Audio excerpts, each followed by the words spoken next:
So, guys, did we all get our A24 tattoos? We all plan to get A24 tattoos, right? Yeah, I got mine on my pectoral muscle. Can't you see? Yeah, show them Wait, I off. thought I, Ooh, I thought yeah. we were getting the Weinstein Company tattoos Oh, because that's what I got. What'd you guys get? oh shit. Welcome back, everyone, to Stacked episode 57.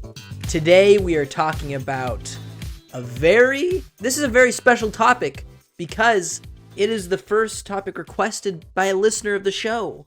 I would like to shout out. Let's see, what's this dude's name? I think it's Slimnave in the YouTube comments. He was like, hey, I would love to hear you guys' takes on the best A24 movies. So that's what we're doing today. We're going to share around what we think are the most quintessential A24 films, but this is going to be a little difficult because honestly, we've already picked some A24 films for our final stack. So for me personally, this was a hard list to sort of get together to make sure that like all the films that sort of represent like the ideology of it's not really it's a production and distribution company, I guess, right? Yeah, Mhm. they do both. Yeah, I feel like they started out doing more distribution. Like they picked up small films from festivals and stuff, and they still do that, but now they have like more of a producing arm, right? Yeah, I feel like they do more producing in television, honestly, if you've seen. Cuz I went through like their Wikipedia and like just you saw the amount of films that they've produced versus they distributed. Like very few are actually produced. But I bet we'll touch on some that have been produced. So, fellas, how hard was it for you to put together this list? I feel like I'm gonna make a little prediction here. I think this might be like a Ghibli episode. It's not gonna be like a House Movies episode, but I feel like it might be. Okay, might be similar to Ghibli vibes. I'm just saying. Chris, what was it like for you putting together this list?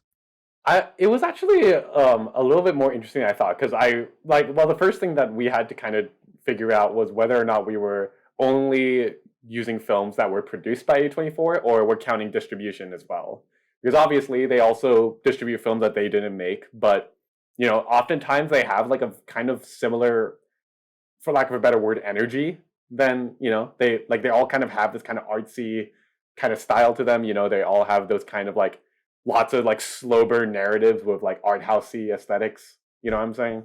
Yeah, Um, and like I think especially like with A24 as a company, especially in the modern day of like the movie going experience and with media conglomeration and everything, it's really refreshing to see stuff like this every now and then. Just like something a little bit more. I hate to be the pretentious guy, but like shall I say, artistically inclined, for lack of a better term. So not Um, Jungle Cruise. we can get into that when we do our jungle movies stack. That's a pretty good stack. Um, Jungle Movies would be a um, great stack. Holy shit. yeah. But yeah, basically, like really, what I wanted to do with my picks was I wanted to highlight both my personal favorites, but also kind of like make sure I'm covering all the bases to like show off like what A24 as a company like represent and what they do and the kinds of films they make. And yeah, so that's really how I went about it. How about you, Brandon? I mean, I've seen the most, I think, out of all of us. I think I could say that. I've seen Mm. 84 Oh, A24 movies. do you, artsy boy? Gubba. I remember as a freshman in not in high school, in college, I was in this like thing where I was like, I gotta watch every A24 movie that comes out, and they had a deal with Amazon Prime where they had all of their movies available at one point. So I went back and I watched everything that they'd done from, because they're a fairly young company, from 2013 to like I think 2017, 2018, somewhere in that range. Yeah. And I haven't seen a lot of their more recent stuff, like because the theaters have been closed and because I just really haven't had the urge to, because there are some stinkers. If you're really digging deep and you're watching every one of their movies, they have some bad ones in there, but it's just like there's so much high quality stuff in there that it's like kind of gets outweighed, you know? Right. But having seen more, I feel like I could have some more obscure choices. I don't think I will necessarily. I haven't completely decided because I have a list. Like, I have three that are like tentatively chosen, but like I could change my mind during this podcast because there's just so many different films that I want to introduce to the people who are listening to our podcast. Although, regardless, I'm going to list them at the end of the show because I just feel like they need to be recognized. Yeah, I got a ton of honorable mentions as well. Yeah. So, well, we'll hit that at the end of the show so we don't spoil people's picks just in case. But yes, let's get into it. But of course, as always, let's run down the rules of the show. Once a week, we set a topic or theme and go our separate ways to construct our own 3-film stack. Then after a week, we come back here on the podcast and share our own stacks 1 film at a time. Then at the end of the show, we'll mix and match our 9 films to make the ultimate decision on what quintessential 3-film stack we are checking out in this hypothetical video store. All right, Chris, you're up first with our first A24 pick. Hit it! Okay.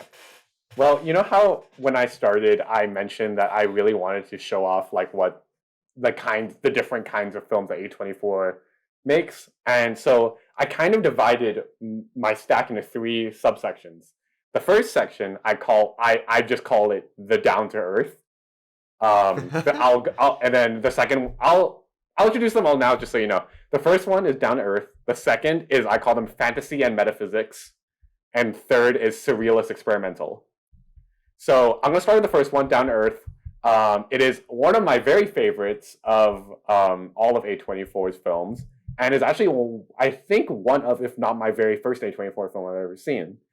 Movie from 2017, directed by, he's on Letterboxd as well, Sean Baker himself, The Florida Project. Double stack. Oh wow, right off the gate. Okay. Wow. All right. Let's go. Wow, okay. Florida Project. So, yeah, this was one of the very first A24 films I've ever saw, and it's honestly incredible. This is one of those movies that I think really inspired me as both a human and someone who also just wants to make films, because it makes me realize how even these like kinds of small character portrait stories can leave such a huge impact on people. So the movie follows a group of kids and their parents living in this kind of rundown motel right outside of Disney World following the economic recession. And they kind of live on like the cusp between poverty and the lower class.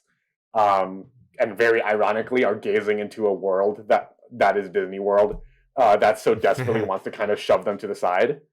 Yeah, and what really makes this film so special to me is that there's something very melancholic, the subjects of this film, and the way it kind of explores like the socio-cultural and economic prejudices of the time, and like it kind of dissects contemporary capitalism in its very like human kind of way, but also all of that stuff. And I think this is where the movie kind of becomes elevated for me, is that it's all kind of depicted through the kind of euphoric joy and optimism of a child. Because obviously, yes, these are very heavy-handed subjects and, quite a lot, to put on someone. But seeing it through this kind of childlike naivety really brings like kind of, it's a great juxtaposition, I feel like. And it really kind of makes those themes so much more accessible, but also gives it like maybe even a lighter kind of touch to it, but also still kind of takes it seriously too. It is such a deeply personal film, and yeah, I don't know. I think it's fantastic. This movie, I think, also ages really well, because you don't see movies made like this very often, and I really want to revisit this again soon. Brandon, I know you're a big fan of this movie. Is this your number 1 A24 film? I think it's number 2. I think First Okay. Reformed is my number 1. Okay. But we already chose that, so we're not going to talk about that movie, unfortunately. Yeah.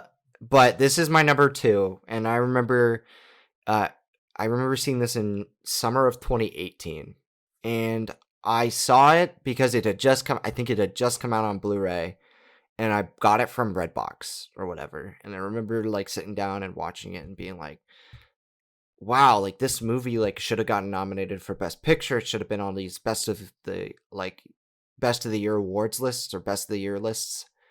For a bunch of critics, but it just was like nowhere to be found. Like it was a movie people liked, but I feel like a movie that people didn't really talk about. And I think the reason for that is it doesn't really capture, I think what people want in a movie. You know what I mean? Mm-hmm. Or it doesn't really like stand out in any particular way. Like, cause you said, it's like a very grounded film, It's not really like playing with any fantastical things. It doesn't really do much with the frame or with, I mean, it does at the end, but like outside of that, like it doesn't really do a lot, because it's a film that is like very quaint, very grounded, just about a family. Well, I guess you could consider this like this group at a motel a family, because they like are neighbors and they're kind of living through the same issues, you know? And I think that's a very compelling thing. And not only that, I feel like a movie like this, like it could be very easy for, especially with a child protagonist, for the audience to get annoyed with the child, because come on, sometimes children can be annoying, you know? And I don't think that's the case here. Like it's like whimsical in a sense. It's like a magical documentary, because while the things aren't real on screen and it's a story that is told via fiction, it taps into something very real about humanity and about living in this area, especially as a child, so close to something very highly capitalistic and profitable as Disneyland in Orlando. And then seeing like the completely other side of it for people who live in the city, who aren't able to necessarily experience the same like pleasures and luxuries of the people around them. And it's terrific in that sense. You know, it's a very good film that kind of captures that generational divide too. You've got many generations. You've got millennials, you got Gen Z, yeah, you've got baby boomers and a Gen X, and it's all like seen through the eyes of these like very kind and very misunderstood people for the most part. And it's also a very good tragic movie too. At the end, there's just so much to say about the Florida Project. I loved it. It caught me completely off guard. It's so beautiful. Willem Dafoe gives such an understated performance in this movie. It's kind of a shame he wasn't recognized more for this and his other, I think, 2018 film At Eternity's Gate, which both like, they're so underrated performances. I don't know. What do you think, Ethan? Dude, Willem Dafoe is like, I mean, we were just talking about before we started recording the podcast, just like him as Green Goblin, because the Spider-Man trailer just came out. But like, the more you think about what he's done, the more he's like one of my all-time favorites. And like, this performance of his is like so much different than what he, like his usual fare of what people perceive him as an actor, you know? And he's so good in this movie. And he was nominated, right? He was nominated for this performance, Nope. I believe. No? I don't think he was. No, he was not. Oh. Crime. He was the sixth man out, just like Ethan Hawke was the previous year, I think, for First Reformed. So it was like, oh, like we can only choose 5. We're not going to choose these 2 great understated performances. Okay. But like, yeah, Florida Project, you guys kind of nailed it about what there is to say. Just Sean Baker is such a good filmmaker he's such a good director of making things uncomfortably real, you know? I think he does a better job in the movie Tangerine. I prefer that more than this movie, but that's not to say that I don't like this movie. This movie's fucking great. Especially like if you've ever been to Florida and outside Disney World, and you've been to these locations, and the way he's able to capture like this culture of like just the I don't know, poor Americans, you know? And it's like this is like a side of America you don't really see in Hollywood and in films, you know? And every character's so fleshed out, and just like so much attention to detail in the frame. I gotta say though, I don't like the ending. I don't like the ending of this movie, which I think brought down for me. Do you think it's like a betrayal or something? I get what it's trying to do. I just don't think it was executed all that well, if I'm gonna be honest. You know, like the iPhone going into Disney World, like, and them jumping around and like they're sped up and everything like that. I didn't like it. I didn't like it. But it's not real. I know it's not real. I don't think it looks good. It's not supposed to. Yeah. Ethan's a digital hater. I know, but it just looked gross. I don't know. I know I'm 100% wrong in this. It just didn't sit well with me. I probably sound like a jackass, but whatever. No, it's you sound like a film purist, Ethan. You sound like Sean Baker when he Where's the reviewed his own grade? movie. Hold on a second. Sorry. I just have to send this email. It's urgent. Thank you for. Oh, it's such a good movie.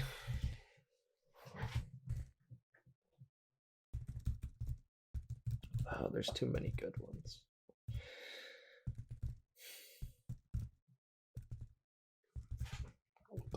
Excuse me.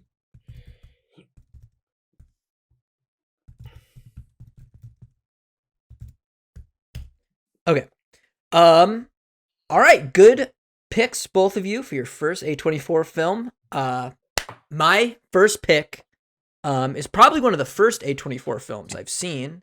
Came out in 2013. It is directed by Jonathan Glazer. It is Under the Skin. Double stack.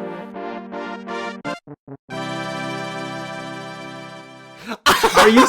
I'm serious. That This was is gonna my be house- surrealist experimental choice. So this is gonna be Wow. This is gonna be. Here we go House again. Movies, It's House Part 2, baby. It's House Movies Part 2. All right. You want to go first? God damn it! Yeah. I just want to make this. This is gonna be an extended podcast because I want to list the movies that. I want our audience to know that this is not planned at all. We just happened to. This just happened. Like, this is just a thing that happened. Apparently. Let's just And say I like bet we're gonna. Ethan and I. Yeah. Ethan and I thought you were gonna pick one movie, and it hasn't been mentioned yet, or two movies, and they haven't been mentioned yet. So, I don't think you're gonna see two of my films coming. No, my really? other film Okay. coming. well, Yeah. Well, one Sorry, because we already know. yeah, it. All right. well, Under the Skin, was such. It was one of my first introductions into like grounded sci-fi, and sort of like this weird, dark, sleek, but something that really took its time to develop, and let you like just like stay in each frame of the film, I think. And it was such a brilliant way of just making this narrative of having Scarlett Johansson go around and like sort of tell this tale of sort of, I don't know, pickup culture, and like sort of have this weird sci-fi dark like commentary on like catcalling and stuff like that, and objectification of women, and just having it be kind of also like it's kind of a revenge film in a sense, like through like its mere thesis, of how Scarlett Johansson goes around, picks up these dudes, and then is revealed to these alien and like this alien and feed off of them. And those sequences when that happens, is amazing. Like, it's so scary. Of just seeing like their skin floating around, in it's this pretty dark cool. nothingness. Yeah, it's when I saw it for the first time, I was like, maybe like 14 or 15. I was like, oh, like it made me think about like, what if that was me? And but that's why Ethan's afraid of aliens. No. I'm afraid of aliens for much other reasons, but that's for another episode. Yeah, I don't know. I think this really succincts like A24's like sort of mantra of both horror and sci-fi, of just like how they're able to capture. Chris just did the surprise emoji face of the shocked. Of just like how it's slow burn sci-fi that like you don't really see in blockbusters anymore, and it's just like you haven't really seen that type of stuff like in American cinema. You saw a lot in like, I don't know, the thing I can relate to the most is maybe like Tartakovsky, Annihilation. Oh. No, just like, I don't know, something like, it kind of reminds me of like Stalker, I haven't seen the film, but I feel like from what I've seen, it's a similar comp, It is very similar, actually. Yeah. But yeah, I think this movie's awesome. Very creepy, very scary. Chris, what do you think? This was one of my first films in my time at Chapman where like, first of all, I saw this movie in Jacques Raby and Kevin Pontrelli's dorm room. Oh my god! I don't know why, we were just hanging out and we watched it there, and It was one of the first times I was ever really perplexed by a movie because it was so different from from like anything I really knew about the medium. Because like this was at a time when like I was very much in this kind of like, oh, like clean narrative, that was kind of like my jam, and that was like all I ever really watched. So having something a little bit more challenging to kind of digest was quite odd to me. And but I over the years of like just thinking about this movie, it has like stuck with me so much because it was such a literal alienating experience. But yeah, like it's an incredibly hypnotic movie, and it's like this very like it's just the concept itself is already kind of like odd in and of itself, just because like a seductive alien disguising itself as a as a woman and preying on men in Glasgow is like it's just like who came up with that? And the film has this very observational style, and like it's very emotionally detached, and has this very like somber yearning for empathy, and like is very desolate in that way, and like ever so slight brief glimpses of humans, like the human capacity for kindness, is like completely countered by these kind of horrifying portraits of violence and disgust and terror. It's a very mesmerizing movie, and it's not obviously because of that, because of how kind of alienating it is. It's not everyone's cup of tea and can be quite inaccessible and for many boring, but it works so well for this kind of movie because the coldness of our world is experienced by both the audience and the alien itself firsthand. And I think that is exactly what this movie's about, really. Like, it would almost be kind of foolish to do the film any other way, because this is what, like, that style is so perfect for this kind of film, even if you don't like it. Also, Darude Sandstorm, like, I don't know why, but it's in this movie. Yeah. Oh, I forgot it's in this movie. Holy shit. Yeah. Brandon, what do you think about this movie? It's called all right. Under the Skin. It's all right. It's all right. What? Yeah. Oh, God. Oh, what? I don't know. It's I like that. I like the behind the scenes stuff about the movie. Reading about how they made it and how they didn't tell the guys that they were, filming this movie, because it was right before. I mean, Scarlett Johansson was a big name actress, but this was like filmed at the time when like Avengers was coming out. So like she wasn't like everybody knew her. Like she wasn't a household name yet, I think.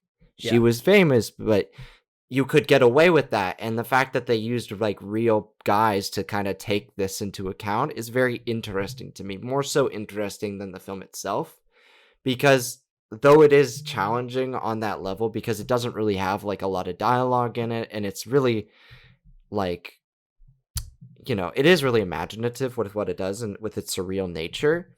I feel like it's a bit one note and repetitive because it just continuously happens. And I know maybe that's like part of the point, because like this is a thing, catcalling, stuff like that continually happens for women, and to depict that through the eyes of an alien is very interesting, and to kind of have that reclaimed through like a means of power dynamics is really interesting. But I think it's just like one note. It just happens over and over again. And I was like, okay, is there anything more? And maybe I need to do more searching, but I haven't watched the film in a while, but I got it when I saw it the first time. I think it's all right. I just think it's repetitive.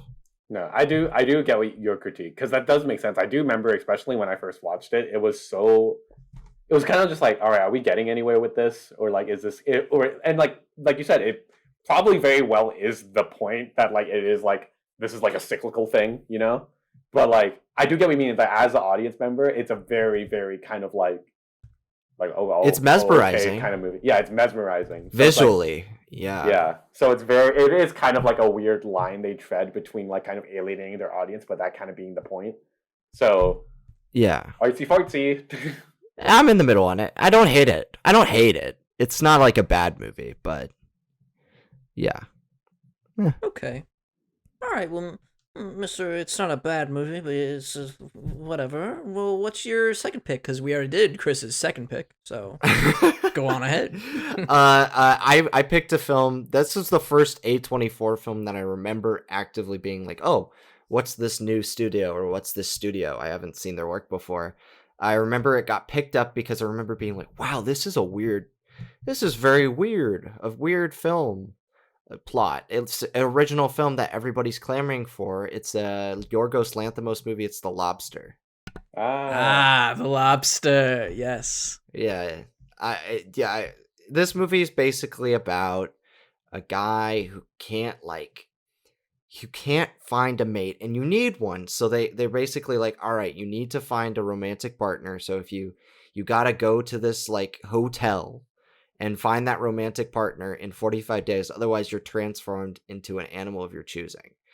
And it's a very dark film. It's a very darkly comedic film. Some would say very dry, and I would agree, but I would say that's kind of the style of the filmmaker. And I remember being blown away by this movie because I had never seen anything like it. And that's mostly the case with every Yorgos movie that I've seen. It's like you've never seen plots like this in a way that's depicting a theme about love, about modern society. And it's very satirical in that sense. You know, it's a commentary on who we are as human beings and our attachments to people and our attachments to animals, and how we're kind of controlled by it all. You know, we're not necessarily in control of our own destiny. Yes, it's shown through this very weird and dystopian sort of thing, but I mean, I loved it. I remember just being like, yep, that's what the poster and the plot promised, and I got it, and it said something interesting. Yeah, I have a good funny relationship with this movie. So, I in high school I used to volunteer at an independent theater in Salt Lake City, the Salt Lake City Film Society. Please, everyone, go support Film Society. They stream films right now. You can give them some money, and it's a good cause. So I used to volunteer there as a ticket taker and usher, and my first week on the job was the week The Lobster came out. And The Lobster has this very loud and repetitive theme, which watching the film, I think it works. But having not seen the film and working 6-hour shifts, I would be hearing that theme over and over and over again because it played in 3 theaters right next to me. So it'd be like every 5 minutes I would hear that theme. And I would be losing my damn mind. And I think honestly, when I saw that, it kind of put a sour taste in my mouth. Because if I look at it right now on Letterboxd, I gave it 3 stars. But like the more I think about it, the more it's just like, yeah, that movie's like my kind of weird. You know, I mean, John C. Reilly's in it. He gets his hand put in a toaster. Because I guess I was just expecting. Yeah, I guess I was just expecting more body horror from it because I remember like reading the premise and being like, whoa, this could be fucking crazy, you know? You thought it would be Tusk. Yeah, I thought it'd be Tusk, and don't even get me started. That movie sucks. But that's not on this list. That's not gonna be on this. It is an A24 movie, but not on this list. So I thought it was gonna be something like that. But it wasn't. And now I think with those expectations, I need to rewatch the film because I did like The Favorite. I love The Favorite. I haven't seen any of the other films though, so I gotta just go through, do a Yorgos Lanthimos just marathon maybe one day, rewatch this one, and catch up on his other ones. Chris, what do you think about The Lobster?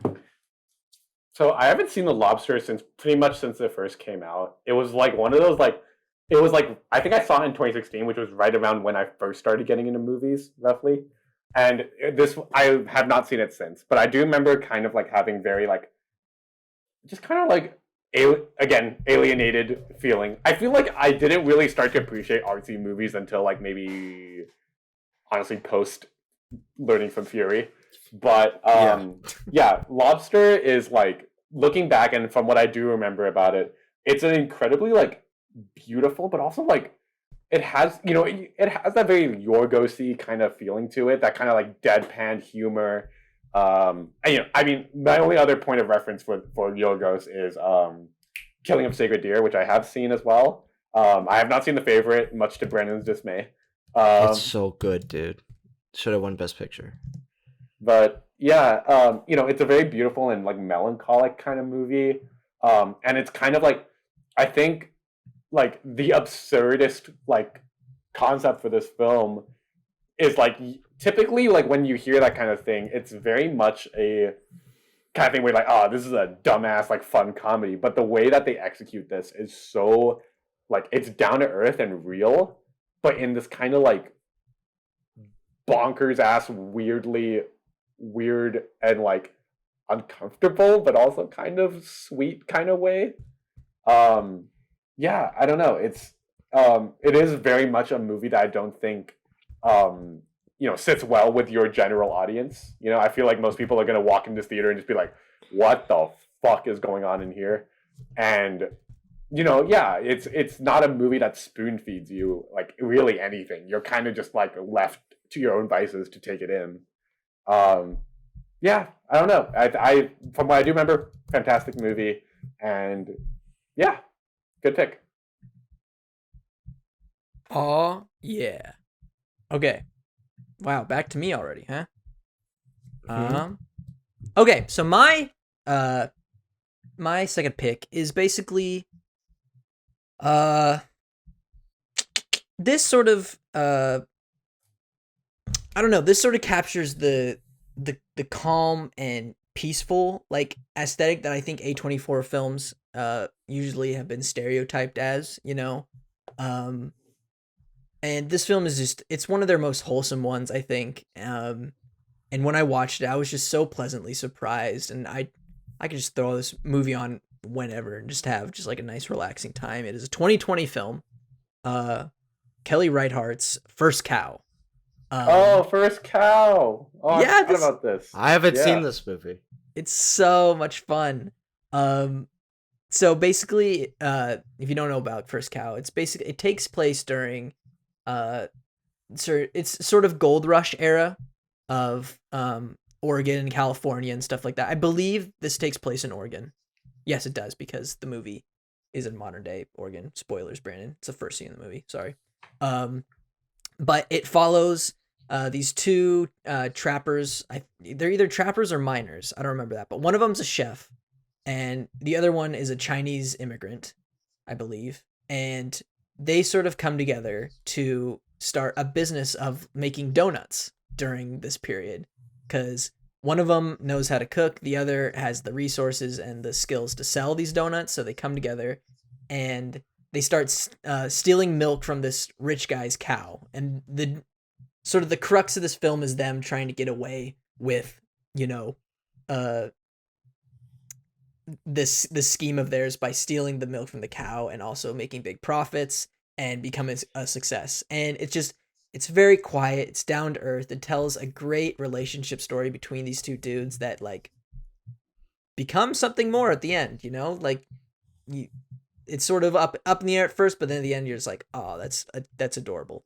And yeah, it's a wholesome good time. Chris, have you seen First Cow? Yes, I have. I remember seeing this in during the Christmas break in 2020. Yeah, it was definitely like I had never seen a Kelly Reichardt film before, so it was very much like I'm going in blind kind of thing. All I knew is the title, and that was about it. And going into this, it was very much like it became very evident to me that like Kelly Reichardt is very like she's very concerned as a filmmaker with like revisions of the American dream, and like it's the way in which she goes about this. There's such a quietness to this film. There's a very melancholic texture to this, and it feels very like down to earth, like you said, Ethan. And it has this kind of like slice of life feeling to it that I think you will only ever see in other films like, I don't know, maybe Nomadland, I guess, is a similar kind of style. Yeah, it's like this is a movie that I don't think is compelled by any kind of like conventions of narrative filmmaking, because it's very much like it's so sure of itself as what it wants to be and the kind of film that it's telling, and sorry, the kind of story that it's telling. Yeah, it's also like an incredibly heartwarming film, because like yeah, the cow and all that, it's like it's still kind of like fun and a bit lighthearted in that way, but you also have this very human story about two people. And I think that's almost in a weird way where for me, A24 excels best when you have these deeply intimate character stories, but reinforced by either an absurdist concept or this very art housey kind of aesthetic. I don't know, but yeah, I I dig this movie. Ding, Brandon. What are your I haven't expectations seen it. though? I really don't know what to expect, to be honest. Like, even with what you guys have said, it's like the only thing that I know what to expect is it's a very quiet and possibly slow movie. And I know you said it's not really like a period piece. Like, I mean, it kind of is, but it kind of isn't. It's like pseudo period piece in that sense, and that sounds interesting to me. And it just seems very simple, but there's like much more underneath the surface that you could acknowledge from an emotional perspective that might be quite interesting. So I don't know. We'll see. I've kind of fallen off with a lot of A24's movies lately because I think there's just so many, you know. I feel like there's like 20 a year, so then I lose sight of a few of them, you know what I mean? You're right. We gotta stop these art house filmmakers from making movies now. No, We just gotta stop movies. We need another another one. We're still in it. We need a bigger one. So this shit comes to a screeching halt so we can catch the fuck up. Seriously. Be careful what you wish for, Ethan. That's a Spider-Man No Way Home reference. Stacked No Way Home. Wouldn't that be funny, guys? What do you think of that, huh? Anyways. I'll make a logo, like a Marvel Studios logo. No, don't. All right, let's get into the final round here. Chris, do you want to start with your last A24 pick? Yep. Okay. I just realized what I think you guys thought I was gonna pick. But I don't think you're gonna see this one coming. It is a film that how do I put this? So you know how I'm talking about like my three categories? So I had my Down to Earth to begin with, and I had this other one, and then I had my surrealist experimental, which was Under the Skin, which I double stacked with you, Ethan. My fantasy and metaphysical one is I actually really want to talk about this movie. Honestly, partially me picking this movie is because it came out recently and I really want to talk about it. It's Green Knight. Let's go. Yeah, this one's rules. Yeah. Talk about it. Yeah. So also real quick, this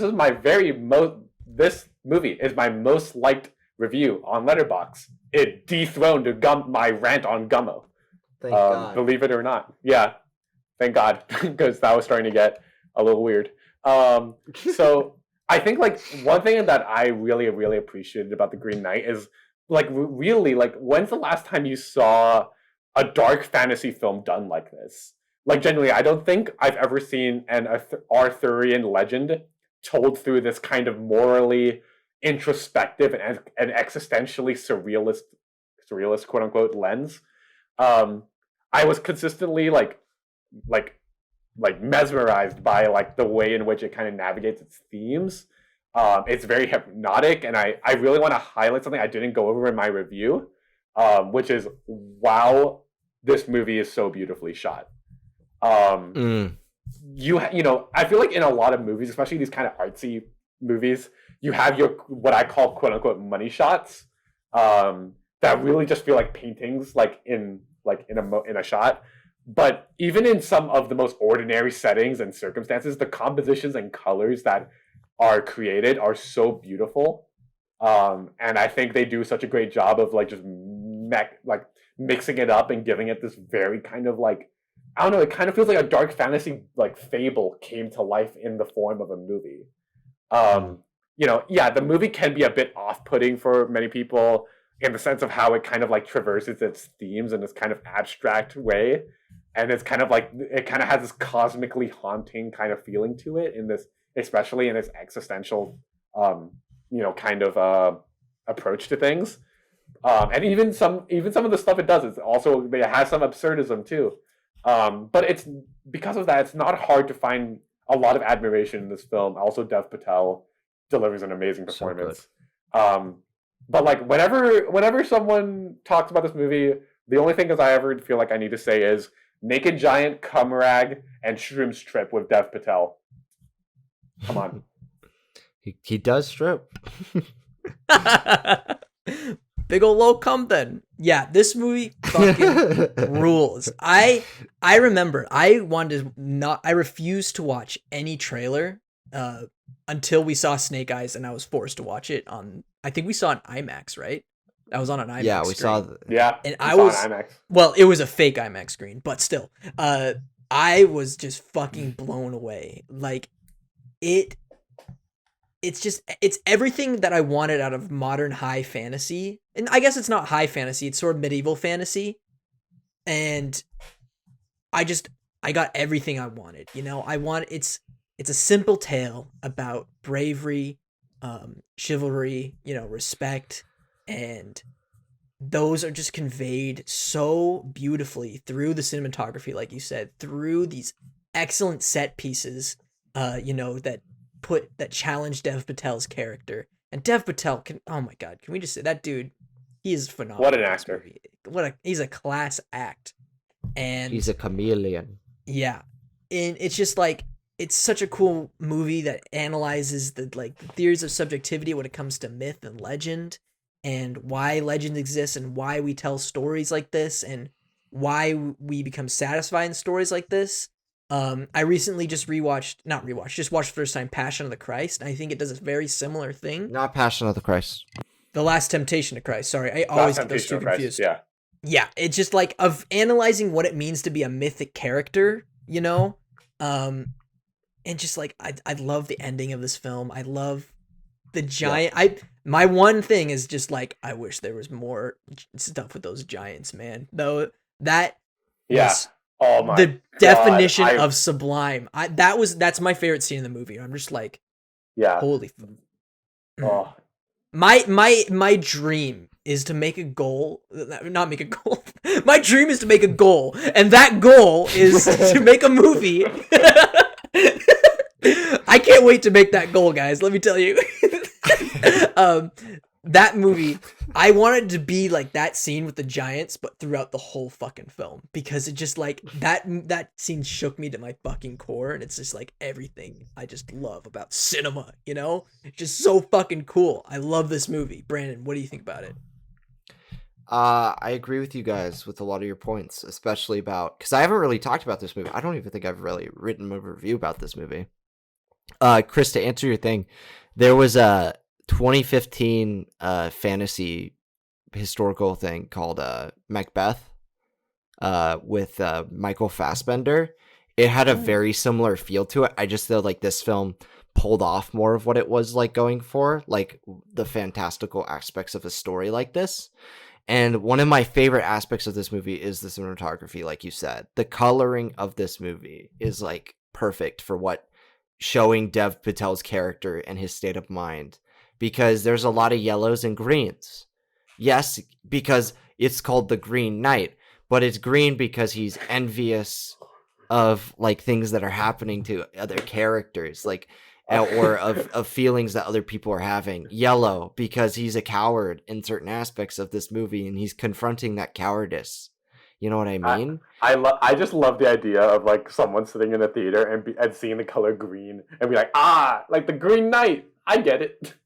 But it's like it's more than like, it's just, you know, like it's so perfect, you know. No, I get what for that reason. It's so well done. And it's like Ethan said, it tackles this myth making process that we have as human beings of these are moralistic tales that could never be true. In that sense, you know, in the real world, the closest thing you can get to magic is the movies, right? But to depict a tale like this in that way is so great, and I love the ending. My favorite scene of this movie is the very like last 20 minutes, where it's kind of taking all of the events that you just have witnessed and like showed you how they play out. In a sense, I'm trying not to spoil it, you know what I mean? Yeah. But they show how it goes very quickly, and then you cut back to this point, and it's like this is like the character arc coming full circle. And Yes. it's a very unexpected film in that sense. It was my most anticipated of the year, and it did not disappoint. Yeah. Oh. What a picture. What a picture. The Green Knight. All right, Brandon, take us into your last pick. Okay, so usually when I talk about, you know, A24 movies, I've mentioned a surrealist one that everybody knows about. I've mentioned a grounded picture that everybody knows about, but I'm going to mention a film that I don't think either of you has seen. Maybe you've heard of it, but I don't think either of you has seen it. It's a Trey Edward Schultz movie from 2015. It's called Krisha. Krisha. Have you seen it or heard of it? I think I have seen it. No, Krisha. That's an A24 film. Fuck. No, we're not talking about that. Wait, what is it? Okay, yeah, tell us about this movie. Okay, so it's about this grandmotherly character named Krisha who returns home to her family for Thanksgiving dinner, and her struggles with addiction, her lack of connection with her family really come out. And I feel like some of the best A24 films are like these pressure cooker like stories. You know what I mean? Stories where you have one location or one area where a character and these supporting characters really shine and they have a journey. And to me, this is like an amateur film, but I think that is what's so wonderful about A24, because this movie only $30,000 to produce and make. And just so you guys know, our Buddy Bot was made for more expensive than that. Exactly. What? Yeah, isn't that crazy? Fuck. Holy shit. And it's impressive to me that a movie so like low budget has such a high quality, because it literally uses the one location and maybe like 15 to 20, maybe 10 to 15 to 20 actors, somewhere in that range, to tell this story about somebody going through a tough time, you know, because her whole family hates her and she's just trying to get better, but she can't. And it's like you kind of see this through a relapse in the movie, and that's not really a spoiler because it kind of like you start to see it at the beginning and it just sort of evolved. And in that sense, it feels like a grounded documentary. You're invited into this home and you're seeing this drama play out. And that's what makes it utterly compelling. And I know people have problems with Trey Edward Schultz as a director. Friend of the show. Shout out to friend of the show, Aiden. Yeah. All right. What he does with the frame and waves, Aiden's not a fan of. And then also, like, a lot of people were mad at A24 as well as the director for mismarketing It Comes at Night. But with Krisha, I feel like this is his whole unfettered vision. And I think more people should see it. I don't necessarily think it's everybody's cup of tea, but it's a very dark, very compelling movie that I think anybody can relate to if they've ever had like tough family issues, like especially with extended family, like me. Yeah, I haven't seen Krisha. All I know is just that poster of that old lady just staring at us going, and it kind of freaks me out. So I sort of just physically run out of the room whenever I see that poster. It scares me. But I want to check it out now. Sounds great. Yeah. What about you, Chris? Yeah, I saw this movie in like summer of 2020, I think. And yeah, it was very much like like Brandon said, it's a very slow, but like pressure cooker movie, and like it keeps building. And if anyone wonders why I said whoa, I dropped my phone. But the way it kind of builds this incredibly palpable tension throughout this film is so intense, and it just like all of these like internalized emotions of these characters really like come out to play as the film goes on, and it just gets more and more volatile. And yeah, it's an incredibly just psychologically challenging film, because there's so much like emotion but also like things to digest all at once. So yeah, it's a very, very like, I suppose, I don't know, overwhelming in a weird way, but like not in a bad way. I think a good comp is Uncut Gems in that sense, because that movie's like overwhelming in another way. Like that film just has a lot going on where you're like, you could easily forget like something like Adam Sandler's character. But like here it's like, it's overwhelming in the sense that you want the character, even though you might not like Krisha, like you want that connectedness because you don't like to see this conflict play out the way it does because it's very ugly. But that's sometimes very human. You know, you don't really see that ugliness in film very often. And Chris, I'm just now reading your review because I didn't think you saw it, but your last line had me laughing. I was like, although I'm glad I saw this, I feel that it is important for my own sanity that I never see it again. That's true. Yeah. Yeah. Ethan, it's like you with Whiplash. Yeah. Oh yeah. Well, speaking of Uncut Gems, that is my last pick. Is Uncut Gems. Fuck, man. This fucking movie, you know? Oh no, God. Okay, the movie is so good because Adam Sandler is just such a good actor. I mean, God damn it. I remember I saw this on Christmas Day at the Tower Theater in Salt Lake City, just a small venue, you know, if you've seen the movie Brigsy Bear, that's the theater. But I saw it with a small group of people, and everyone was just glued to their seats and absolutely silent throughout this whole film. Actually, I think at one point someone dropped their M&Ms, and the theater's sort of, it's not like staircase seating, it's just like a slant. So we had to hear these M&Ms roll down the fucking theater while all this stressful shit is going on screen. It was making me want to fucking pull out my hair because Uncut Gems is a masterpiece. It is a masterpiece. I don't think I've given it 5 stars. I think I will give it 5 stars if I rewatch it, if I'm going to be honest, because it is just the Saftey brothers, just like A Good Time, they're able to just reach out of the screen, take you by the forehead, and just fucking shove you up into the screen, and you are just not allowed to leave. And you are just not allowed to be unengaged with what is happening with Howard and just his fucking schemes, you know, and just what he does. It is just a flawless movie in terms of pacing, in editing. I cum whenever I see the cinematography in this film. I love the Safteys. I love the eye they have for lighting and grain, you know, and just sort of capturing this sort of neo-noir in New York City and on the streets, and just watching Adam Sandler's Howard just go through all these stores and shops and go down the street and just always have his life is always at a fucking 20, you know? And I've just never been so like juiced by a movie before, you know? By a movie so grounded that it becomes almost fantastical. But it's not. It's this could actually happen, you know, because people do sports bettings. They're addicted to this shit, and they make these it's strange purchases and run these businesses, you know, and it's not out of the realm of possibility that this actually happened. And that's just what makes it so cool. Adam Sandler gives my favorite performance of his of all time in this film. Like Heath Stanfield's great. Adam Sandler sort of fights The Weeknd in this one. Kevin Garnett's good in it. Yep. KG. Hey, arms off the glass, KG. Don't lean on the glass. It's so good.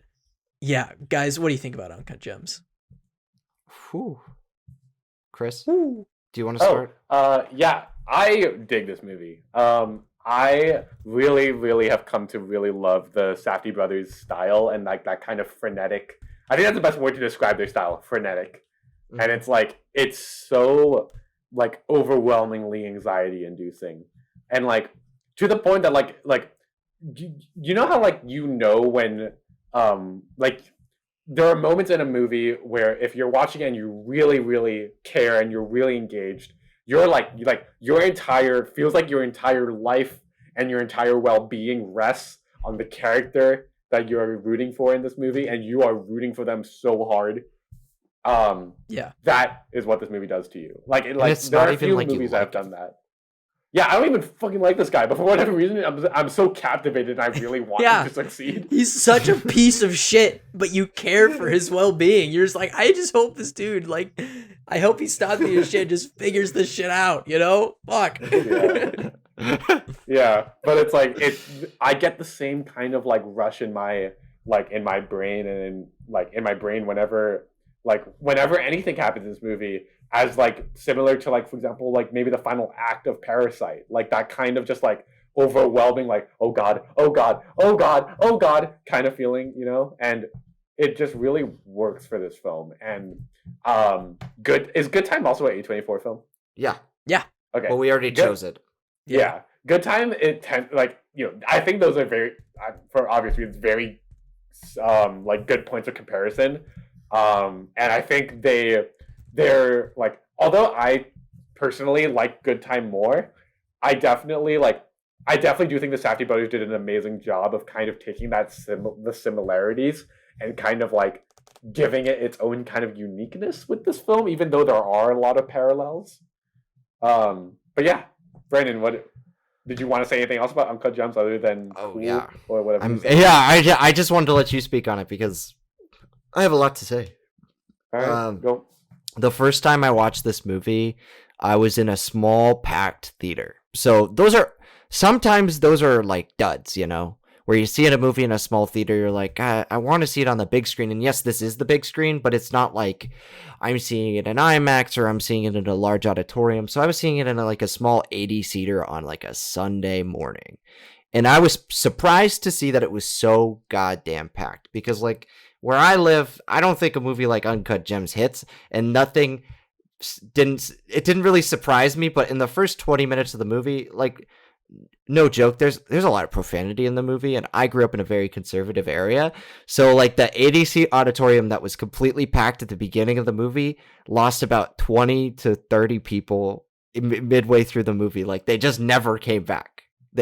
And this was like the movie, probably the most movie thing that has ever happened, because I worked at a movie theater, right? So it was always like the movie that would have people walk out and want a refund within like the first 10-20 minutes, and they never gave it a shot because of the profanity and stuff and how it made them feel, and it made them feel awful, so they hated it. But like for me, I remember sitting there and being like transported, even though people were like walking out midway through the movie. Like Ethan said, it was like the Saftey brothers were like picking me up and saying, you're gonna watch this movie whether you not like it or not. And I'm sitting there in my little flannel, and I'm like watching it, and it's so stressful because it starts out just so tame, kind of like it's kind of overwhelming with like the music or whatever at the beginning, how it kind of overlays and kind of messes with like the actual sound that's going with the movie. Like the music is overwhelming, and like what's happening isn't really that much. Mm-hmm. But then as the film progresses, it just keeps adding more and more and more, to the point where you're like, you start to forget stuff as a viewer, and then you remember stuff before Howard does, and you're like, dude, he has to remember that. And then stuff happens that you're like, it could have been avoided, but it can't. and then like it's like one of those like most stressful things, because like I said, like you hate this guy, but for some reason you want this guy to succeed, maybe because he represents like the Everman, or no one ever should lose as much as this guy does in this movie, even if he's a piece of shit. To the point where it's like a cathartic experience at the end, and then it comes out of nowhere, and it's shocking in a sense that like it makes sense, but you don't see it coming, and it's like, oh yeah, I'm gutted, but I don't know how to feel. But like, and in that sense, it stuck with me so much more than Good Time. Yeah, I loved Good Time so much when I first saw it, but I think more about Uncut Gems, even though I like Good Time more. I feel like Ethan, like when I rewatched this film, even though I gave it 4.5 when I saw it and came straight out of the theater, that I'm going to love it even more the next time. And that's how I feel about it, because there's so much iconic shit in this movie. Yeah. You know, it's like an instant classic. So the way like it is, yeah. I disagree. The Kevin Garnett's performance is like one of the best athlete to actor performances I've ever seen. Mm-hmm. There are so many like memes and lines from this movie that have become like very much household, and that's rare for like an R-rated movie. Holy shit, I'm gonna come. Yeah. Or it's the stuff about like putting, I want two on this, like when he's giving out the first bet at the beginning of the movie. I disagree. Come on, that's where this all came from. The whole meme of Brandon saying I disagree was when we watched this movie. We're like, hey, wait a minute. Brandon says that a lot. Says that. But I said it before. I said it before the movie. So I was the one. But we sort of we noticed it when this movie came out. Yeah, we did. Oh man. Yeah, so that's my last pick. There's so much to talk about. Yeah. What's your favorite scene from that movie? Mine's the auction scene. The auction scene? It's so uncomfortable. I cringed. I audibly cringed in the theater. My favorite's got to be the end when he's watching the game. Like, it's so good. And though. When Arno and his guys are locked in the little room, you're just like, that's just that is good. The climax of the movie, and you're just like, what's gonna happen, and it goes sideways so fast. Yeah. What about you, Chris? Yeah, like, oh man, what's my favorite scene from this movie? I would probably have to say I really like the scene when he's like stripped down and thrown into the car. I thought you were gonna say when he gets kidnapped at his daughter's performance. And he has to come out to his wife. Elsa from Frozen, by the way.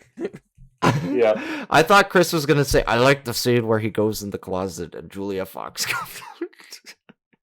Oh, that's pretty funny, dude. I got you though. It's funny. It's a funny scene. All right. Well, there are all of our picks. So before we get to figure out what this last film is going to be on this stack, let's run down all our films one more time, starting with you, Chris. My films were The Florida Project, The Green Knight, and Under the Skin. Brandon? Mine were The Florida Project. I'm not going to do it in order. Krisha. No, come on. The Lobster. God, fuck you. All right. Mine was Under the Skin, First Cow, and Uncut Gems. All right. So Florida Project, Under the Skin. What do you guys think? Uncut Gems? For the last film? Uncut Gems?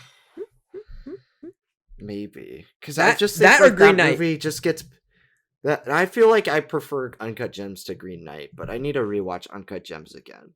Because it's been a bit. That movie came out right before COVID. Oh yeah. But it feels so long ago. You know what I mean? Like, it wasn't that long ago. Right. I would choose Uncut Gems personally. Chris, what do you feel? I don't know. If you guys choose Green Knight, that would give me a... No, so, okay, it's Uncut Gems. It's Uncut Gems. Fuck you. It would be my second ace. You're set. Ooh, a stacked ace. Nice. That's a good title for that. I don't know. I feel like Uncut Gems goes a lot into sort of the under the skin sort of surrealist storytelling, It's not that surreal. I mean, yeah, I guess you're right. But it's sort of just like it takes genre but kind of goes sort of artsy with it. I don't know. I don't think it's that. I think it's a good middle ground between the Florida Project, which is like an grounded amateur film, and then you have a way out there amateur film, and then you've got like something that's a little more mainstream but still is like definitely different from all the stuff that's coming out right now with Uncut Gems. Because you can't choose The Lobster since we did Under the Skin. Yeah, because that matches the surrealist tone. I feel like The Green Knight, I don't know, I don't know. Maybe I feel like it needs to sit more. Is that fair to say? And then what was First Cow? Then me choosing, First Cow. I don't know about that either. It feels like very quiet and understated, much like Florida Project. And then Krisha is like also very amateur. So yeah, dude, we gotta go Gems. That's like, I think that is the shining gem of A24. Right now? Yes, I would disagree. absolutely. What do you think? Oh, fuck, we already chose it. What is it? Yeah, but First Reformed. First Reformed. It's a movie that is gonna be I don't know, man. more important every it is. year. But Uncut Gems doesn't have a weird CGI sequence where they're floating on top of each other. Anyways. I like teasing you about that. All right. How should we order this thing? What should be people's first? I feel like Under the Skin is a very good first A24, and then go into Florida Project, and then end it with Uncut Gems. What do you think? The thing is, like, Under the Skin is a very intensive drop off into the world of A24. You know? Yeah. Like, if nobody's ever seen an A24 movie who's listening to our podcast, which is probably not true, but if there was anybody who'd never seen one and we showed them that, they'd be like, I don't know if I want to finish. Right. You know? Whereas, like, I feel like if you drop them in with Uncut Gems, it's like, okay. And then you get more progressively abstract. I feel like Under the Skin is a good one to end it with, to be honest. That's what I was thinking. Because, like, you know how I structured mine with the down to earth and then to fantasy and then to surreal? Yeah. Like, I feel like in this case, Florida Project is the most down to earth. Oh, actually, or is Uncut Gems more down to earth? I feel like with Florida Project, you've got an indie film that doesn't match necessarily the same vibes as other indie films, though. But it's not like it's not grounded, you know. It's very down to earth because it is grounded, but there are moments of it that are like meant to be surrealist, which I think could make for somebody's like a good dipping your toe into something. Mm-hmm. I guess maybe it would be a good first one because Uncut Gems kind of escalates into more of like the anxiety aspect, and you're like very much aware of it. So maybe if you start out with Uncut Gems, you're making your viewer anxious. Yeah, but then you maybe I don't need know to if I calm want to down. start them off with a panic attack. You know, maybe Florida Yeah, Project. exactly. Yeah, is a good first. I don't know. Ooh, this is tricky. I'd be down with Florida Project, Uncut Gems, Under the Skin. I feel like Florida Project is very grounded. Like, I think it's a very film that a lot of people can sort of engage with and connect with, you know? Then we go into Uncut Gems, where it's like, it's sort of the other side. It's like the completely other fucking side of the world. Not really. It's just up the East Coast, but you know what I mean, right? In terms of aesthetic. Yeah, it's the other side of the world. Fuck off. New Florida York does is, feel like that. New York is a whole other planet than Florida. Let's just say that, you know? You're not wrong. That's like Florida the true, is I guess, like Twitter account. Florida is just a completely different planet from every other place in this world. It's just like, it is an alien planet there. Yeah, but it's very different, and you get to go on this exciting, anxiety-inducing journey following Adam Sandler's Howard, and then we end it with something. If you're really hooked, then we end it weird with Under the Skin. And if you don't like it, okay. And if you don't like it, fuck off. Fuck off. Fuck off. Sorry, I don't know why I got there. Okay. Yeah. Sound good, everybody? Yeah. Yeah. Yeah. Okay, everybody. This is Rob D Food Review with our final stack of the most quintessential A24 films, starting with, let's say, Brandon. You want to kick this off? Yeah, our first film is a very grounded, heartwarming, and tragic piece, The Florida Project, about a kid growing up in the suburbs of Orlando, where it's not really that great, but it tells a very real story that I think everybody can relate to, The Florida Project. And our second film is the anxiety-inducing roller coaster that is Josh and Benny Saftey's Uncut Gems. A career-defining performance in my eyes for Adam Sandler. And honestly, an instant classic of the 2010s that is just shows off this insane world that most people probably don't even think about, but is out there. The world of just high jewelry, sports bettings, glass houses, white Ferraris, sloppy steaks at Sloppy Trufani's. steaks at Trufani's. Rare cuts of meat with water dumped all over it, water splashing all over the table. I feel like that character would fit well into the world of Uncut Gems, you know? Or I feel like Adam Sandler would fit in well with the Dangerous Nights crew. You know, I bet he likes a sloppy steak. One sloppy steak, please. All right, fine. Then just 1 cup of water and a steak. I won't slop it up. Let's slop it up, boys. Anyways, Chris, what is our last film? Wow, what a transition into Under the Skin. Under the Skin of all films, the most quiet fucking movie. Yeah, our final film is a 2013, technically sci-fi drama, Yeah. experimental surrealist film titled Under the Skin. An incredibly sublime and quiet exploration of the coldness of our human existence, told through the eyes of an alien. Very alienating movie. Bada bing, huh? Okay, yeah, that's our stack, everybody. Wow. Yay. Good job, guys. And yeah, that'll be this episode of Stacked. Thank you all for listening. And of course, as always. But what about? Oh, right. Well, dude, we're like at an hour 10, but let's quickly run down some honorable mentions that Brandon and Chris wanted to shout out. Boys, what are some films you wanted to mention? All right, I'll go first. The End of the Tour, which is a great Jason Segel, Jesse Eisenberg road trip movie. Obvious Child, Jenny Slate's best performance. Morris from America, a Craig Robinson movie that is very good, in my opinion. Mississippi Grind, Enemy, Slow West, Lean on Pete, High Life, Killing of a Sacred Deer, Equals, and then Waves. Waves. That one's for Aiden. Just for you, Aiden. No, it's for Aiden. Love you. The ones that I want to shout out are Ex Machina, the Green Room, Oh yeah, Minari, and The Farewell. Good. Let's see. If I were to shout out one,